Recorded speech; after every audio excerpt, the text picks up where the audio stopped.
Shemai everyone, it's JonnyVR here, and I've finally got around to watching the second episode of Doctor Who of season 2. It's been a couple of days late, this one, and it's because, funny enough, I was actually in Florida right now. I'm in Florida right now, which is where the episode is set. So it was the time that I had taken some holiday. So on the Friday before Doctor Who was the day that we flew from the UK to Florida.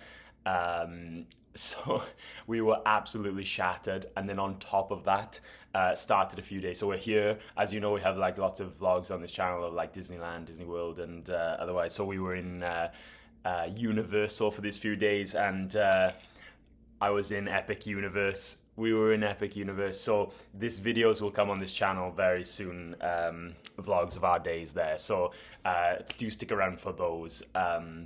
Yeah, we're here for the next 2 weeks as well. So there'll be 2 other episodes of Doctor Who while I'm here. So if I'm a bit delayed in getting these out, bear with. Yeah, so as always, first part is spoiler free, and then I'll move into spoiler territory in a little bit. So Lux, episode 2 of the new season. Ooh. I was very excited about this one because of the way that it looked in the trailers. It looked very like unique and something that hadn't been done in Doctor Who before. And I agree. It is something. It's an idea that is very new in Doctor Who. So it's very cool to see, and the way they have done it, the way they've filmed it and put it all together, makes it look very well made. And the whole 50s theme is throughout, very nice, very well presented. Does have like the sign of the times aspect of the episode, which is dealt with sort of at the calm level throughout, but you're always aware that it's there are issues of that time that come through. You have the villain of the episode, which again is equal parts humorous and unnerving, I think, as you'd expect from the trailer. And you have again this dynamic between the Doctor and Belinda coming through. You don't know like exactly how this relationship is moving forward, and like how from the first episode she wants to get home, and how they end up staying, how they ended up having adventures kind of while she wants to go home. It's all there still. The overall story of the episode, the beginning to end, I thought was fairly good. Except that there was one thing. I will go hard into this.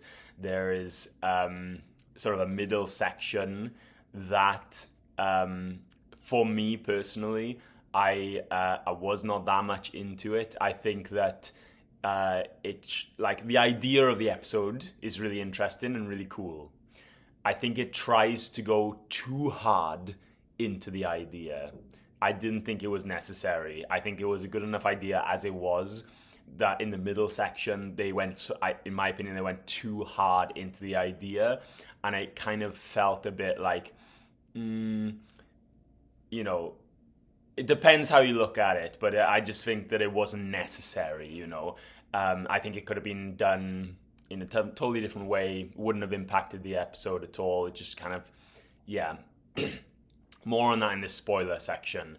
But I think that the overall, like, beginning, the sort of eeriness and mystery of the beginning section is kind of all tied up by the end, and that middle section kind of could have been something else. But as it was, it is. I think it was very cool overall how they portrayed this cartoon monster. And again, we kind of had this idea that it would be a part of the other amazing fantasy creatures that we have seen in the past. Really cool. The side characters were like, there was not many side characters besides, I think, a couple, so it's, again, you're in Miami, Florida, but there's like a couple of other cast members. they find, I don't think they appear too much in the episode. It's mainly about the Doctor and Belinda, Belinda and the enemy. But I think overall it was a good episode with probably a controversial midsection. So I will go into a bit more detail now, but I did like it. The middle section is still something. It's a bit of a thinker for me. I'm not entirely sure about what I think about that. But anyway, here's your spoiler warning. We go into details of the episode. So again, you have the pre-opening, people in a cinema. They sort of are watching movies in this picture house, and all of a sudden the moonlight shines in through the window, bounces off a spoon, reflects, and then the moonlight gets imbibed with the light from the projector, and that's when Mr. Ring-a-Ding, the cartoon villain, kind of gets the moonlight. And I think he's really cool, the way that his performance is really excellent as this sort of whimsical cartoon with a mysterious and dark and eerie side. It's just brilliant the way that it's performed. His, as the cartoon, and then as he realizes that he's there's people out there in the cinema, and he's talking to people and kind of having that edge of oh my gosh, is he gonna snap or something? That was really cool. And he comes out of the cinema, of course, and the people in the cinema go missing. Meanwhile, the Doctor is trying to get Belinda home. He gets this vortex indicator, or vindicator, which is going to hook the TARDIS to May 24th and pull in. So they land, but they need to land to do that. So they land in Miami. Vortex indicator, job done. He does say we need to land a few more times to triangulate, which is probably why they'll end up having more adventures, because they need to land at different points. But again, but you have this sort of tension, because Belinda is well, let's go and do that now. But they've already noticed that there's a mysterious happening, the cinema is chained, there's flowers of people going missing. So Belinda is I want to go home, can we do those landings now? And the Doctor is we should go investigate. Which again has this kind of push and pull of what Belinda wants and what the Doctor feels usually he needs to do. In the end, even though she wants to go and see her family, she mentions her family, her mother, her father, who didn't get a mention in the first episode, so we can start to kind of learn more about her family and where she's at. She wants to go home to see them. Eventually, they go and they investigate, find that people have gone missing. They start talking in the canteen or the diner with the person who works there and the mother of the son who went missing. And again, there's always this sort of throughout the episode, there's instances where people are acting different with them because the color of their skin. This aspect of racism is throughout the episode. It's very much a sign of the times, and it's showing what it was like at the time. So having found out some information from them, they go into the cinema, or they try to break into the cinema, because they found out that the picture house continues to play because of the caretaker, Reginald, even though no one is there. And so they break in, and that's when they meet Mr. Ring-a-Ding, who's now a little 2-foot cartoon, wandering around. And they find out that he is one of the Pantheon, Lux Imperator. So I can't remember whether Imperator was mentioned in Sutek's speech. It seems like it was. Otherwise, Lux definitely wasn't. Otherwise, everyone would know from Lux. But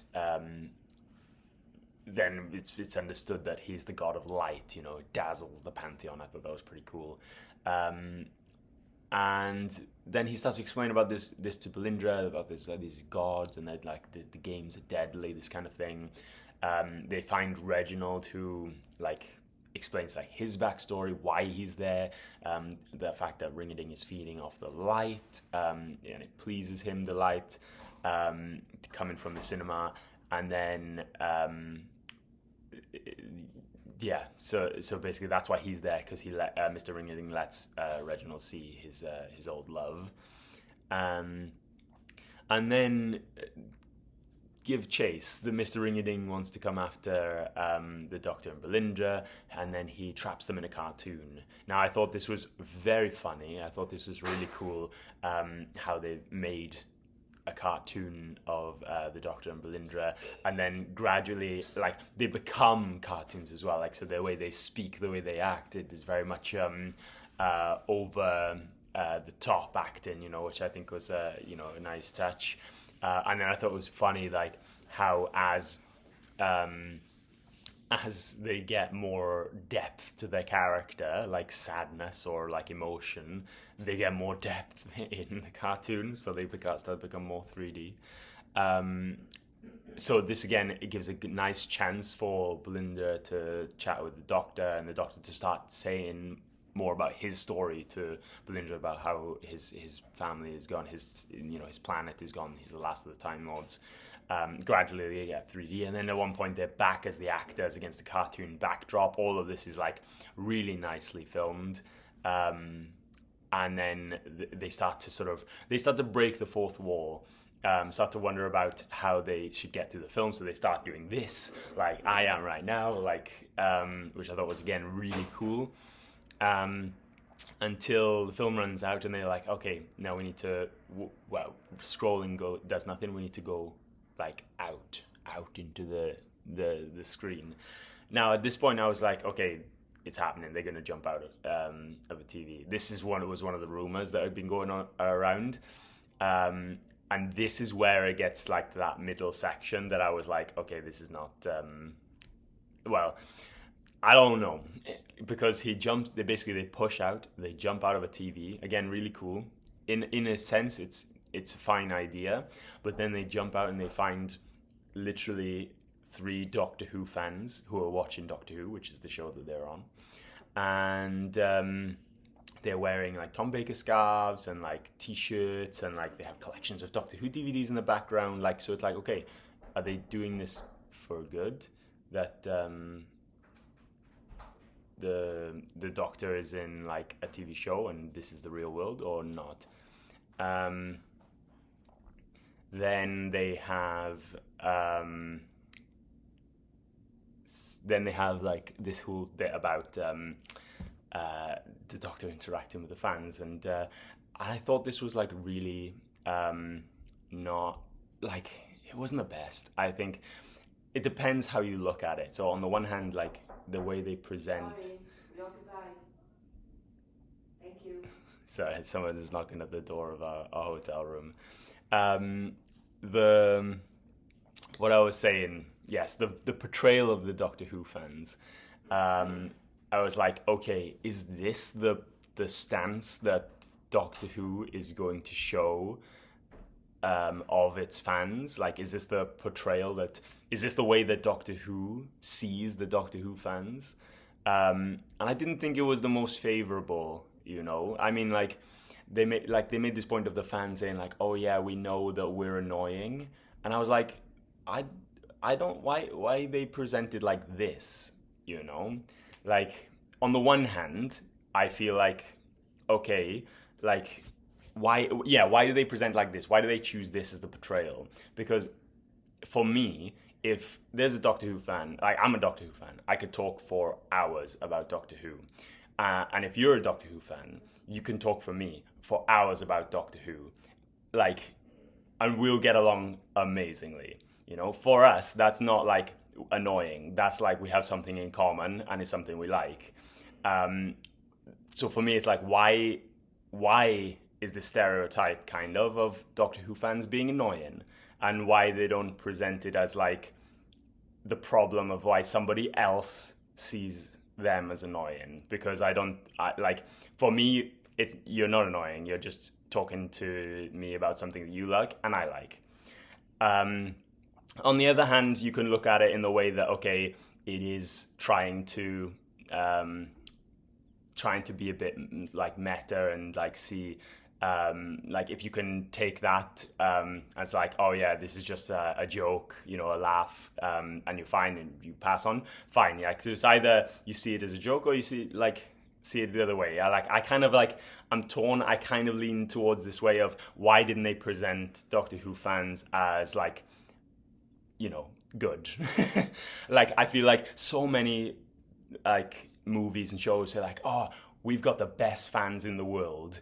Why couldn't it be like that with Doctor Who when it had the chance? Like, he comes out of the TV. Why can't the Doctor be like, wow, I have the best fans in the world, you know? Why can't they help in a way that's, you know, like that? More wholesome, I think, rather than the way they portrayed. So I think that's my big issue with this episode, is that middle bit. I hope that now that whole section of, is the Doctor coming out into a reality? I think it was funny that he was like, oh, because it leaked online. It did leak online. That was a kind of a good inside joke. But I feel like, I hope that aspect is over. I hope the leak was just for one episode and not for like a whole, like it continues to be like this. But we'll see. So that was my big aspect of the episode. Let me know what you think. You're not annoying to me. Leave comments. We can chat to our heart's content. And then so basically they go back into the TV screen again with a bit of sadness, you know, with the characters, big emotional music as the Doctor Who fans would die. Again, I was like, okay, there's not so much of a big of emotional stake here, but like we only just met them, but they make it seem like that. And then it comes back, they come back to the real world, and basically Mr. Ring-a-Ding wants a real body, so he wants to steal the light from inside of a Time Lord. And then it has this cool aspect of, you know, him stealing like the regeneration energy like we've seen before. He's getting stronger, then he's getting bigger, and he's becoming 3D, and I think this is really good special effects here, because like, how do you make a cartoon look real as he comes to life? And he's like, goes from cartoon, gradually more depth, more like 3D, and then as this happens, it's like, whoa, this cartoon character in 3D is like super creepy and weird. And I thought this was really like unnerving, you know, really cool. And then gradually they realize that, okay, too much of a good, you can have too much of a good thing. So basically they use the film, they burn it, and they start a fire, blowing a hole in the side of the cinema now that it's daytime, and shining the light through, because he is only at night, and he stays inside. So with the light of the sun, like he's happy with that. He's glowing, and he's like getting bigger, and he gets big. It goes out to this hole in the cinema and up into space, you know, and then he kind of fades, saying, I am everything, I am nothing. And that's how they defeat him, like saying that, you know, we're 60% water and we can still drown. I thought this was pretty cool. So I did wonder at one point whether they were going to make any kind of connection with Tooth and Claw, episode from way back in the old season 2, where you had the moon like creating a werewolf, you know, and I felt like the way that Mr. Ring-a-Ding was with the moon, or the light that he was like, was very similar to the way that the wolf creature, when he was still human in the cage, was like acting towards the moonlight. So I did wonder if there was going to be a connection there, but not in the end. So that's for like headcanon stuff or endless theories. So yes, that's pretty much the episode. Then they guess that it's time to move on to next time. So it looks, again, very sinister and creepy the next one, so I'm looking forward to it. So overall, I did like the episode. Taking away this middle section that is very like that could be controversial, and I kind of, you know, neither here nor there. I think it could have been done way better, and it could have been more wholesome, more or not even there at all. Like, I think you could take that whole bit out, replace it with something else, and you'd have maybe a better episode. It tries to be too hard into the idea. Other than that, like the villain was great. You know, I don't know, will he come back? I don't know, but it would be cool if you had a full set of enemies like that. But yeah, I did like it. Doctor and Belindra still trying to get home. I did enjoy it. That middle section was a bit iffy. So I'm going to give it a 7. Let me know what you think. Do like and subscribe. Hit the notification bell. I will do my best to get these videos out when I watch the episodes. And stay tuned. If you want to join me on my holiday, we're recording and we're filming lots of vlogs, and they will be out as soon as we can. So thanks very much again for watching. I'll see you next time. Bye.